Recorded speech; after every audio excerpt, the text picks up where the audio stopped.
পেতে শ্রেয়ানকে হুমকি দেখিয়ে ঘাড় ধরে অলির কাছে ক্ষমা চাওয়ালো দীপা।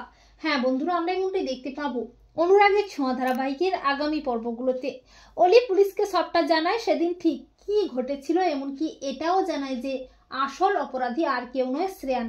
কিন্তু শ্রেয়ানের বাবা টাকা দিয়ে পুলিশের মুখ বন্ধ রাখায় পুলিশ অলির কোনো কথা বিশ্বাস করতে চায় না। তখন দীপা সোনাকে কথা দেয় যে সোনা মা, তোর মা তোকে কথা দিচ্ছে, আসল অপরাধীকে শাস্তি দেবেই।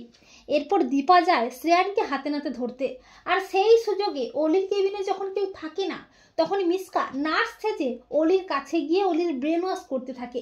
দীপার নামে আজে বাজে কথা বলে সোনাকে দীপার বিরুদ্ধে নিয়ে যায়। অপরদিকে দীপা ফাঁদ পেতে কাজের মেয়ে ছদ্মবেশে শ্রেয়ানের বাড়ির ভেতরে ঢুকে আসে। এরপর দীপা রুদ্রমূর্তি নিয়ে শ্রেয়ানের দিকে বন্দুক তাক করে, আর দীপার এই ভয়ঙ্কর রূপ দেখে প্রচন্ড ভয় পেয়ে যায় শ্রেয়ান। দীপা শ্রেয়ানকে বলে, তোমাকে এক্ষুনি অলির কাছে ক্ষমা চাইতে হবে, তা না হলে তোমাকে আমি প্রাণে মেরে ফেলবো। তখন শ্রেয়ান প্রাণের ভয়ে আমতা আমতা করে বলে, আমি ক্ষমা চাই অলির কাছে, আমাকে মারবেন না প্লিজ। এরপর দীপা শ্রেয়ানকে ঘাড় ধরে টানতে টানতে অলির কাছে নিয়ে যায়। আর শ্রেয়ানকে এভাবে দেখে তো সবাই চমকে যায়। দীপা বলে, কি হলো, ক্ষমা চাও? এরপর শ্রেয়ান বলে, অলি আমার অন্যায় হয়ে গেছে, আমাকে ক্ষমা করে দে অলি। এরপর পুলিশ হাজির হয়। দীপা পুলিশকে বলে, কি হলো অফিসার, শ্রেয়ানের বাবা আপনাদের কত টাকা দিয়েছিল যে আপনারা বলেছিলেন শ্রেয়ান নাকি মুম্বইতেই নেই? তখন অলি বলে, মা ওই শয়তানটাকে আমার চোখের সামনে থেকে নিয়ে যেতে বলো। এরপর পুলিশ শ্রেয়ানকে অ্যারেস্ট করে টানতে টানতে থানায় নিয়ে যায়।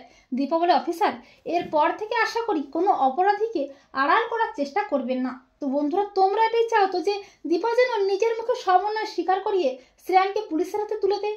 কমেন্ট করে এক্ষুনি জানিয়ে দাও তোমাদের মতামতটি।